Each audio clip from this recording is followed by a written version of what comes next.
Firman Allah, alladzi khalaqal mauta wal hayata liyabluwakum ayyukum ahsanu amala. Allah minta siapa di antara kalian yang terbaik amal perbuatannya. Kalau kita tidak bisa punya islah, mulai memperbaiki diri, mulai mengajak, kalau ada kerusakan gotong royong memperbaikinya, kalau ada kekeliruan menyelesaikannya, maka yang terjadi kita nggak melakukan perbuatan yang terbaik, karena yang baik saja nggak punya, yang ada akhirnya di kamus kita ialah yang jelek. Nudhirul islah fi biladik. Kalau kita artikan islah, jangan juga kita menikmati perselisihan sesama kaum muslimin, sesama saudara, kerabat, saudara, tangga. Ayo kita mulai urun, bagaimana cara bisa mempersatukan. Setelah kita usaha nggak terjadi, selesai. Allah nggak tanya di hari kiamat kenapa kamu nggak sukses, tapi Allah tanya di hari kiamat kenapa kamu nggak usaha. Para anbiya pun salamullahi alaihim jami'an, itu Allah nggak menanyakan kenapa nggak sukses, cuman Allah perintahkan mereka untuk menyampaikan. Setelah mereka menyampaikan, selesai tugas mereka. Wa ma 'alar rasuli illal balagh. Tugas Rasul menyampaikan, yang mendengarkan seruannya, mempraktekkan, menerima atau tidak, itu urusan dia dengan Allah. Kita pun punya kewajiban untuk al-islah fi biladillah, dan mencakup luas ini islah, termasuk menjaga lingkungan kita, kebersihan kita, kedamaian di antara kita. Semua ini termasuk islah, dan itu dalam Islam sudah ada. Imam Husain bangkit untuk linudhirul islah fi biladik. Ini yang disebut irsa da'aim al-adalah, untuk mengkokohkan agar tetap orang merasakan kenyamanan hidup dengan kaum muslimin ini. Bahkan dalam hukum Islam ya, kalau ada negara Islam kemudian ada non muslim hidup di negeri Islam, disebut ahlul zimmah, itu mereka kena jizyah, membayar pajak untuk memberikan keamanan pada mereka dan memberikan fasilitas pada mereka sesuai dengan yang diterima oleh kaum muslimin. Seperti yang pernah saya sampaikan, bagaimana Imam Ali marah melihat orang Kristen minta-minta di jalan, beliau mengatakan ambilkan dari baitul mal untuk mereka. Itu ahlul zimmah, tidak seagama dengan kita. Tetapi bagaimana Rasul memerintahkan kita untuk menjaga orang itu ketika ia telah hidup di tengah-tengah kalian. Sehingga Rasul pernah bersabda, dan pernah saya sampaikan mungkin, beliau bersabda, man adza zimmiyan fa ana khasimuhu yaumal qiyamah. Siapa yang mengganggu seorang zimmi non muslim hidup di negeri Islam, maka orang itu kelak musuhku di hari kiamat. Ini al-islah fi bilad. Ini bagaimana cara kita memberikan ketentraman, memberikan bagaimana yang terbaik. Sudah tidak lagi membicarakan masalah din, tapi masalah fi biladik. Sementara biladullah ini yang hidup, di situ ada muslim, di situ ada non muslim. Siapapun yang merupakan hamba Allah, berikan porsi khusus untuk mereka sesuai yang dikehendaki oleh Islam. Ketiga, wa ya'manal mazlumuna min ibadik, agar orang-orang yang tertindas aman, memperoleh keadilan dari hamba-hambamu.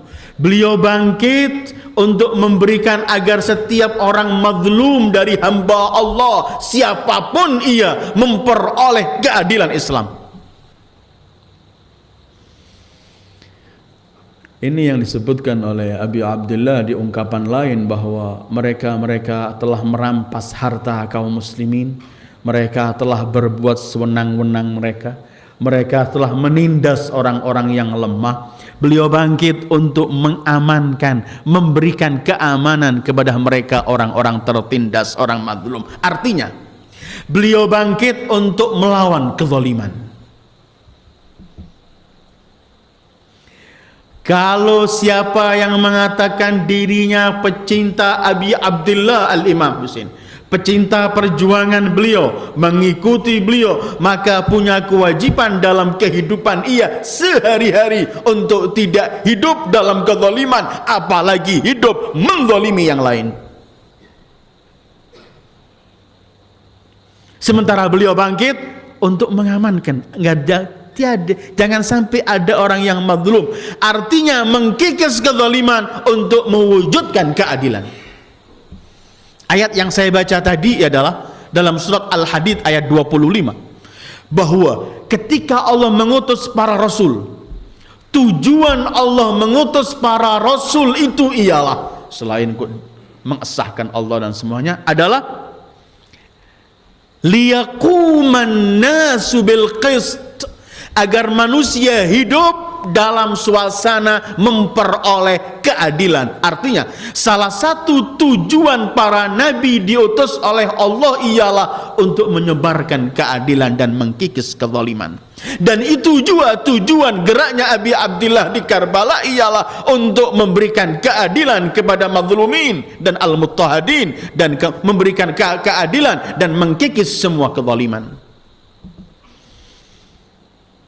Zalim ini macam-macam. Jangan kita menganggap zalim itu cuma pemerintahan yang zalim kita perangi. Kita sendiri pun sering hidup dalam kezaliman dalam kehidupan kita. Sementara dalam surat Ar-Rahman Allah tentukan bahwa bumi ini akan menjadi aman, tentram ketika keadilan itu ada.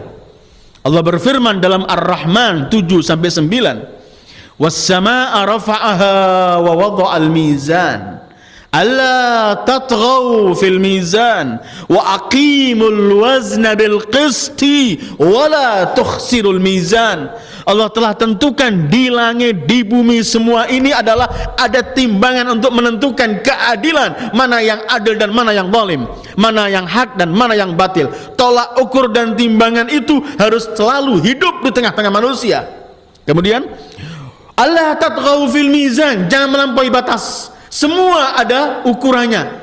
Ketika melampaui batas berarti bersikap adil, bersikap zalim, maaf. Kemudian wa aqimul wazna bil qis, laksanakan keadilan dengan sebenarnya. Wala tukhsirul mizan, jangan sampai kamu berpihak, pincang, enggak melaksanakan keadilan yang sebenarnya. Keadilan lawan katanya kezaliman. Bagaimana Imam menggambarkan, aku bangkit untuk mencari kembali agar memperoleh keamanan bagi mereka orang-orang yang tertindas. Dalam salah satu ungkapan Imam Khomeini indah, beliau pernah menyebutkan begini, syariat ini kalau diglobalkan isi syariat itu cuma 2 dalam satu ayat Al-Quran. Intisari syariat, intisari dari semua perintah Allah, larangan Allah dengan semua cara ini ialah cuma dalam satu ayat, la tadlimuna wala tudlamun, jangan berbuat zalim dan jangan mau dizalimi. Cuman itu. Karena itu banyak ayat-ayat Al-Quran yang melarang kita berbuat zalim dengan siapapun, dan juga melarang kita menjadi umat loyo ketika dizalimi, diam juga melarang. La tadlimun wala tudlamun, harus punya mizan. Karena itu salah satu nasihat Imam Ali kepada putranya Imam Hasan, jadikan dirimu timbangan, tolak ukur. Tolak ukur dalam semua hal. Ini nasihat indah juga. Karena kita kebanyakan ego, kita lebih beri, lebih banyak mau menerima, jarang kita memberi. Kata Imam Ali, jadikan dirimu wahai putraku sebagai tolak ukur untuk bergaul dengan yang lainnya. Bagaimana caranya? Sebagaimana kamu tidak mau dizalimi, jangan kamu berbuat zalim. Sebagaimana kamu mau dihormati, jangan tidak menghormati yang lain. Sebagaimana kamu tidak mau diperlakukan yang keji, jangan memperlakukan perilaku keji kepada yang lain. Lihat dirimu, kita ingin dihormati, kita enggak menghormati orang. Kita ingin tidak dizalimi, tapi kita di waktu yang sama menzalimi orang. Sementara Al-Quran mengatakan harus ada mizan, alla tatghaw fil mizan wa aqimul wazna bil qisti wa la tukhsirul mizan. Coba setiap orang, setiap individu punya ini, tolak ukur dirinya.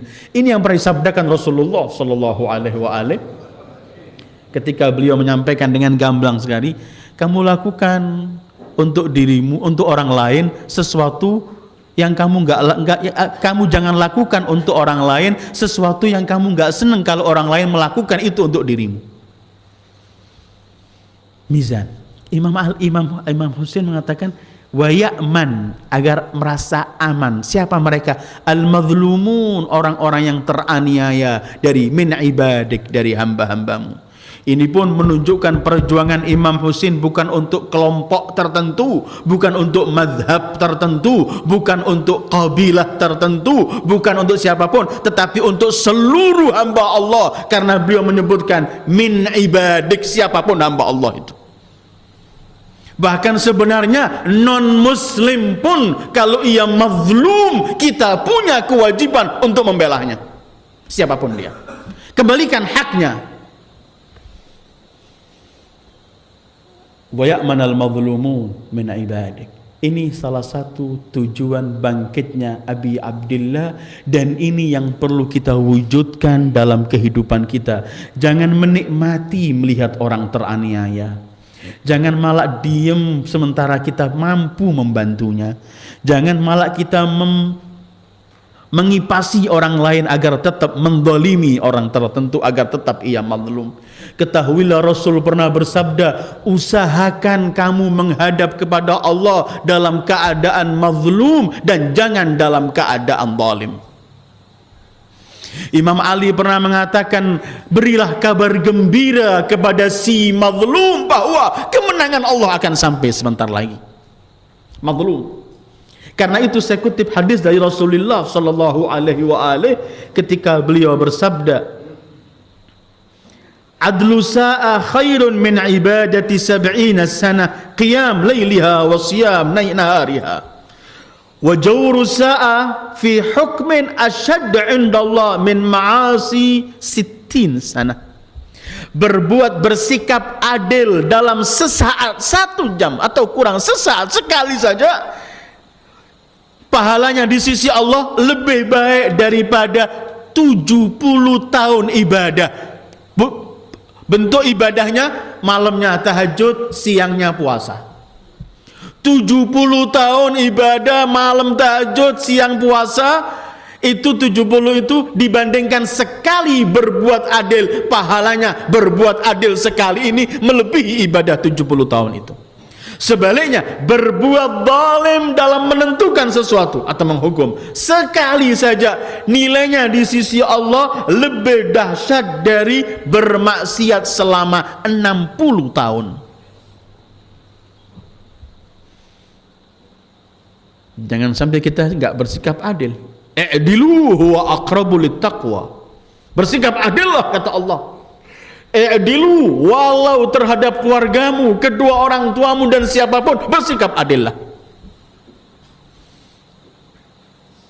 Ada hadis dari Rasulullah sallallahu alaihi wa alihi di tengah babar, di depan para sahabatnya beliau sallallahu alaihi wa alihi, beliau menyampaikan sabda beliau, antara hamba Allah menuju ke surga ini ada 8 lapis, masih 8 lapisan, macam-macam pos yang dimulai oleh kematian, al-maut dulu. Setelah mati ini ada bermacam-macam, setelah 8 baru kelak masuk ke surga. Anas, sahabat Rasul bernama Anas bertanya, ya Rasulullah, yang paling repot dari 8 itu apa? Kata sabda Rasulullah, yang paling repot dari 8 itu ialah ketika menghadap pada Allah sementara orang-orang yang teraniaya sedang menarik-narik orang yang dianiaya, minta hukum di hadapan Allah. Ini yang paling berbahaya di hadapan Allah, karena sesuatu yang antara ia dengan Allah, Allah maha mampu dan maha memberikan ampunan, tetapi dengan sesama hamba Allah, Allah akan mintakan pertanggungjawabannya untuk mereka. Asyadduha yauma yaqifu baina yadayillah wa qad ta'allaqal mazlumina 'ala zalimin. Kelandotan begini, ya Allah selesaikan orang ini menzalimi saya.